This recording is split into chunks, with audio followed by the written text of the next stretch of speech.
Hi hello ಎಲ್ಲರಿಗೂ ನಮಸ್ಕಾರ ಸ್ನೇಹಿತರೆ. ರಶ್ಮಿಕಾ ಹಾಗೂ ವಿಜಯ್ ದೇವರಕೊಂಡ ಫೆಬ್ರವರಿ 26ರಂದು ವಿಜಯಪುರದಲ್ಲಿ ವಿವಾಹ ಆದರು. ಅವರು ವಿವಾಹಕ್ಕಾಗಿ ಐಷಾರಾಮಿ ಹೋಟೆಲ್ ಆಯ್ಕೆ ಕೂಡ ಮಾಡಿದ್ದಾರೆ ಸ್ನೇಹಿತರೆ. ಈ ಸಂದರ್ಭದ ಫೋಟೋ ಗಮನ ಕೂಡ ಸೆಳೆದಿತ್ತು. ಈಗ ರಶ್ಮಿಕಾ ಮಂದಣ್ಣ ಹಾಗೂ ತಮ್ಮ ಸಂಗೀತ ಕಾರ್ಯಕ್ರಮ ಫೋಟೋಗಳನ್ನು ಕೂಡ ಹಂಚಿಕೊಂಡಿದ್ದಾರೆ ಸ್ನೇಹಿತರೆ.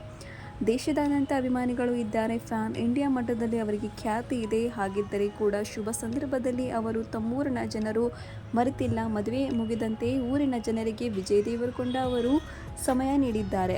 ಈ ಗುಣಕ್ಕೆ ಮೆಚ್ಚುಗೆ ಕೂಡ ವ್ಯಕ್ತಪಡಿಸಿದ್ದಾರೆ ಸ್ನೇಹಿತರೆ. ಅಭಿಮಾನಿಗಳನ್ನು ಮದುವೆಗೆ ಕರೆಯಲು ಸಾಧ್ಯವಾಗಿರಲಿಲ್ಲ. ಹಾಗಾಗಿ ದೇಶದ ವಿವಿಧ ನಗರಗಳಲ್ಲಿ ಸಿಹಿ ವಿತರಣೆ ಮಾಡಲಾಗಿದೆ. ಅಲ್ಲದೆ ಅನೇಕ ದೇವಸ್ಥಾನಗಳಲ್ಲಿ ಅನ್ನದಾನ ಹಾಗೂ ಕಾರ್ಯಕ್ರಮದ ವಿಡಿಯೋ ಫೋಟೋಗಳನ್ನು ಕೂಡ ಇನ್ಸ್ಟಾಗ್ರಾಮ್ ಖಾತೆಯಲ್ಲಿ ಕೂಡ ಹಂಚಿಕೊಂಡಿದ್ದಾರೆ ಸ್ನೇಹಿತರೆ. ತಮ್ಮೂರಿನ ಸೊಸೆ ರಶ್ಮಿಕಾ ಮಂದಣ್ಣ ಅವರು ನೋಡಿ ಜನರು ಕೂಡ ಖುಷಿಪಟ್ಟರು ಸ್ನೇಹಿತರೆ. ಜನರಿಂದ ಸಿಗುತ್ತಿರುವ ಭರಪೂರ ಪ್ರೀತಿ ಕಂಡು ರಶ್ಮಿಕಾ ಮಂದಣ್ಣ ಅವರು ನಗು ಚೆಲ್ಲಿದರು. ಊರಿನಲ್ಲಿ ವಿಜಯ್ ದೇವರಕೊಂಡ ಅವರು ಹೊಸದಾಗಿ ಫಾರ್ಮ್ ಹೌಸ್ ಕೂಡ ಕಟ್ಟಿಸಿದ್ದಾರೆ. ಅಲ್ಲಿ ಸತ್ಯನಾರಾಯಣ ಪೂಜೆ ಮಾಡಿಸಲಾಗಿದೆ. ಬಳಿಕ ಅಭಿಮಾನಿಗಳು ಭೇಟಿ ಕೂಡ ಮಾಡಿ ಶುಭ ಕೂಡ ಹಾಡಿಸಿದ್ದಾರೆ.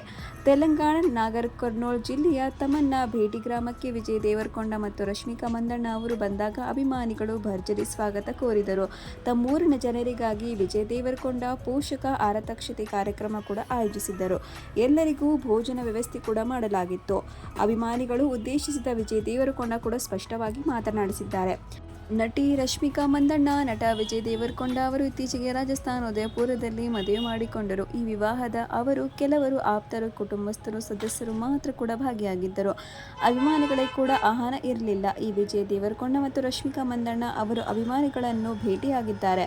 ವಿಜಯ್ ದೇವರಕೊಂಡ ಅವರ ಪೋಷಕ ಊರಾರ ತಮ್ಮನಪೇಟೆಯಲ್ಲಿ ಕೂಡ ಅಭಿಮಾನಿಗಳಿಗಾಗಿ ಆರತಕ್ಷೆ ಕಾರ್ಯಕ್ರಮಗಳು ಕೂಡ ಏರ್ಪಡಿಸಲಾಗಿದೆ ಸ್ನೇಹಿತರೆ.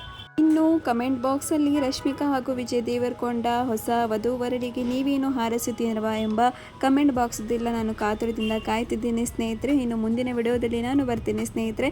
ಎಲ್ಲರಿಗೂ ನಮಸ್ಕಾರ ಸ್ನೇಹಿತರೆ. Thank you. Bye bye.